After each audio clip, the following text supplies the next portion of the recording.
Le récit émouvant d'un orphelin devenant boxeur professionnel a ému toute une génération de Japonais, avant de briller dans des adaptations d'animés. Cependant, l'ascension de Joe Yabuki s'est arrêtée face aux adaptations vidéoludiques. Une première tentative peu convaincante avait été effectuée par Taito en 1990, suivie d'une autre, pire encore, cette fois réalisée par Wave en 1991 sur Neo Geo.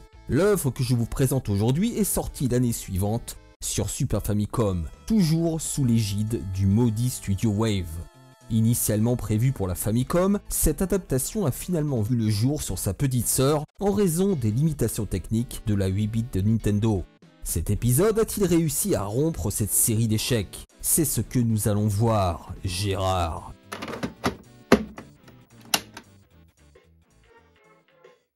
Sans surprise, le jeu vous place dans la peau de Joe, qui affronte des rivaux tous tirés du manga dans une série de 8 combats de boxe. Première surprise, le jeu abandonne le mécanisme de KO traditionnel en 10 secondes au profit d'une victoire obtenue par épuisement des points de vie de l'adversaire. Cela confère au jeu une dimension plus proche des jeux de baston à la Street Fighter que des simulations de boxe traditionnelles. Cela dit, les combats sont à chaque fois ponctués de 3 chutes correspondant aux 3 barres de vie, respectivement de couleur bleue, jaune et rouge. Graphiquement, le jeu n'a pas à rougir face à la version Neo Geo. Il est vrai indigne de la console de SNK. Les sprites imposants par leur taille sont plutôt bien animés en fonction des différents coups disponibles. Le décor n'évolue malheureusement pas le moindre du monde, là où la version Neo Geo tentait d'apporter un semblant de variété, notamment lors des phases de beat'em all. Cependant, à l'image de cette dernière, seulement 2 boutons sont exploités pour réaliser la totalité de la move list. 14 coups qui se divisent en 2 catégories, c'est l'attaque et la défense. 2 boutons donc, B pour les frappes et A pour la garde, auxquels sont appliquées des directions.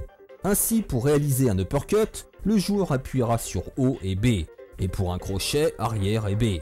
Bizarrement, les contrôles, bien que calqués sur ceux de la version Neo Geo, se montrent ici plutôt réactifs et convaincants. C'est à la fois la qualité et le défaut de ce titre que de proposer des contrôles très accessibles, mais qui offrent malheureusement peu de profondeur.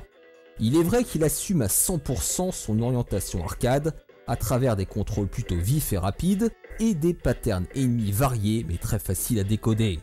À vrai dire, une grande partie de l'intérêt du jeu réside dans le fait de décoder les points faibles de l'adversaire.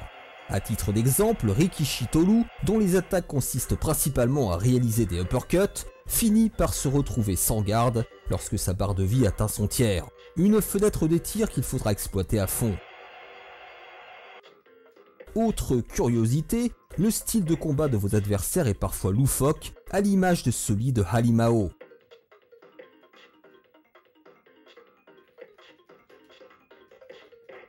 Et figurez-vous que Ozaki apparaît dans le jeu. Ce côté arcade plutôt fun se reflète malheureusement aussi dans la vacuité de l'habillage. Aucun dialogue ni cutscene ne viennent égayer votre ascension, à part un vulgaire écran de versus et des scènes de victoire, il est vrai parfois drôles, calquées sur le manga. Regardez les combattants s'échanger des coups de latte après la fin du combat. On est d'accord que ça n'a aucun sens. Dommage d'avoir à ce point négligé la forme pour un manga qui offre une telle richesse scénaristique. Du côté de la bande-son, les bruitages manquent légèrement d'impact, mais font le job. En revanche, les musiques sonnent vraiment trop génériques. Plutôt sympathique à parcourir, le Hashtanojo sur Super Famicom se révèle bien plus agréable à jouer que son homologue sur Neo Geo. Il pêche malheureusement par un contenu limité. Combat en solo, un mode de joueur sans grand intérêt, et c'est tout. De plus, ces éléments de gameplay se révèlent beaucoup trop répétitifs pour espérer proposer une replay value digne de ce nom.